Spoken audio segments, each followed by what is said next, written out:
नमस्कार। वो ऐतिहासिक फैसला आ गया है जिसका इंतजार पूरे देश को था। 2019 5 अगस्त की तारीख थी जब संसद में एक बिल आया और कश्मीर से 35A और धारा 370 को खत्म कर दिया गया। हालांकि राष्ट्रपति के एक आदेश के बाद किया गया था, राष्ट्रपति के अधिकार के बाद किया गया था, लेकिन उसके बाद पूरे देश में बवाल हुआ। विपक्षी नेताओं ने इस पर सवाल उठाए कि यह असंवैधानिक है। उसके बाद मामला कोर्ट में पहुंचा, कई याचिकाएं लगी और लंबी लड़ाई के बाद आज फैसला आ गया। चीफ जस्टिस DY चंद्रचूड़ और 5 जजों की संविधान पीठ ने अहम फैसला सुनाते हुए इसे संवैधानिक करार दिया और कहा कि राष्ट्रपति के पास यह अधिकार है। यह अस्थायी धारा थी जिसे संविधान में जोड़ा गया था और अस्थायी थी, ये स्थायी नहीं है। कुछ समय के लिए उसे जो अगर हटाया गया है तो ये असंवैधानिक नहीं है। इसका अधिकार राष्ट्रपति के पास है और ये पूरी तरह से संवैधानिक तरीके से इसे हटाया गया है। अब इसे बहाल नहीं किया जा सकता। तो अब धारा 370 इतिहास हो गई है, लेकिन गुपकार गैंग जो है वो मानने को तैयार नहीं है। गुपकार गैंग की ओर से बयान भी आने लगे हैं, वो अपनी खींच भी उतार रहे हैं, भड़क भी रहे हैं। क्या कह रहे सब बताऊंगा आपको, लेकिन कश्मीर के कुछ नेता है जो इसको सकारात्मक भी कह रहे हैं। तो दोनों तरह के बयान आ रहे हैं, कौन क्या कह रहा है सब आपको बताऊंगा, लेकिन उससे पहले जान लीजिए कि हमारे भाईजान असदुद्दीन ओवैसी की क्या राय है इस पर। तो ओवैसी साहब ने इसे कहा है कि वो बहुत खुश नहीं है इस फैसले से, जैसे अमूमन वो कहते हैं। उन्होंने एक लाइन में कहा है कि मैं इस फैसले से बहुत ज़्यादा खुश नहीं हूँ, और ये मतलब एक तरह से वो कहते हैं कि अदालत का फैसला है, लेकिन जब आपके पक्ष में फैसले नहीं आते हैं तो तब जो बोलते हैं वही असदुद्दीन ओवैसी साहब ने बोला है। लेकिन सबसे महत्वपूर्ण टिप्पणी आई है जम्मू कश्मीर के पूर्व मुख्यमंत्री और डेमोक्रेटिक प्रोग्रेसिव आज़ाद पार्टी के अध्यक्ष गुलाम नबी आज़ाद की ओर से। उन्होंने क्या कहा? उन्होंने कहा है कि अनुच्छेद 370 को निरस्त करना एक गलती थी और इसे लेकर जम्मू कश्मीर के राजनीतिक दलों से भी पूछा जाना चाहिए था।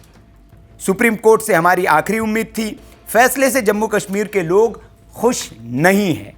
तो ये गुलाम नबी आज़ाद का बयान है कि जम्मू कश्मीर के लोग खुश नहीं हैं। हालांकि वो जम्मू कश्मीर के लोगों का कितना प्रतिनिधित्व करते हैं ये हमें और आपको बताने की ज़रूरत नहीं है। जम्मू कश्मीर के लोग खुश है या नहीं है ये तस्वीरें बता रही है जो जम्मू और कश्मीर से आ रही है। ढोल बज रहे हैं, लोग नाच रहे हैं, गा रहे हैं। तो और जो बदलाव हुआ है 370 हटने के बाद, जो स्कूलों पर ताले टंगे होते थे, जो जुमे के दिन कर्फ्यू लग जाता था, तो जो उससे आज़ादी मिली है और जो वहाँ के लोगों को रोज़गार मिला है, जो वहाँ का विकास हो रहा है, उसके बाद लोगों की प्रतिक्रियाएं पूछी जानी चाहिए कि वो खुश है या नहीं है।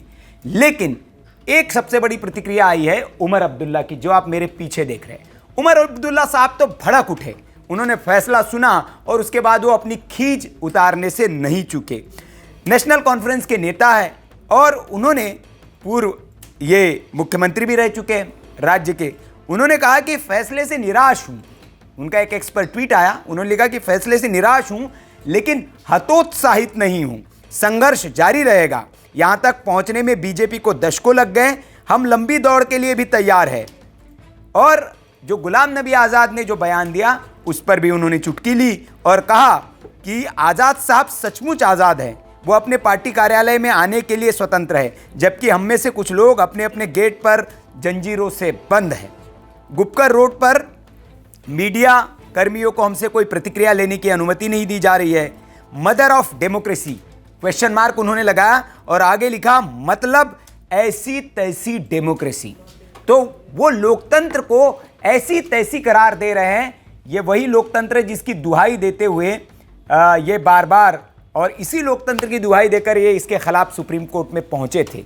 अगर इस देश में लोकतंत्र नहीं होता, डेमोक्रेसी नहीं होती, तो क्या उमर अब्दुल्ला साहब सुप्रीम कोर्ट की तरफ भी जा पाते?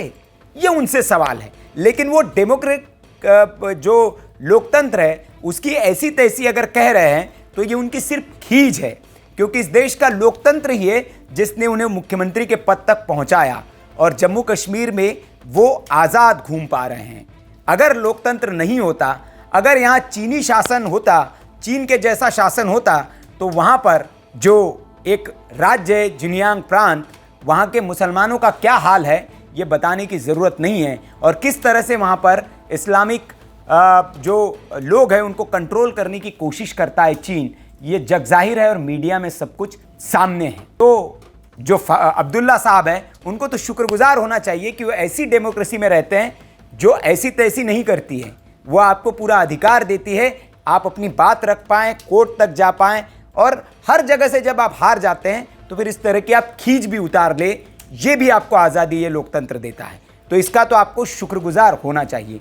खैर, आप कर भी क्या सकते हैं, क्योंकि सुप्रीम कोर्ट के 5 जजों की संवैधानिक पीठ की ये फैसला है। इसके बाद कहीं अपील भी नहीं की जा सकती, अपील के सारे रास्ते बंद हो चुके हैं। तो अब सिर्फ खींच उतारी जा सकती है और जम्मू कश्मीर के लोगों को भड़काया जा सकता है।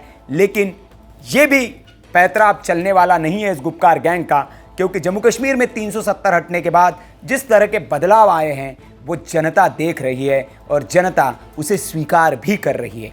तो अब कुल मिलाकर जो जम्मू कश्मीर है भारत का अभिन्न अंग था, है और हमेशा रहेगा। इस पर अब कोर्ट की एक जो अंतिम मुहर थी वो भी लग गई है और उस फैसले को, मोदी सरकार के फैसले को संवैधानिक बताते हुए इस पर अब कोई बहस नहीं होनी चाहिए, ये कह दिया है। हालांकि एक पक्ष में बात गई है जो सरकार भी कहती रही है कि वक्त आने पर हम इसे पूर्ण स्टेट का, पूर्ण राज्य का दर्जा देंगे, और बहुत जल्दी उसके लिए तारीख भी तय कर दी है सुप्रीम कोर्ट की ओर से कि सितंबर 2024 से पहले राज्य में चुनाव हो जाए और इसे पूर्ण राज्य का दर्जा दे दिया जाए।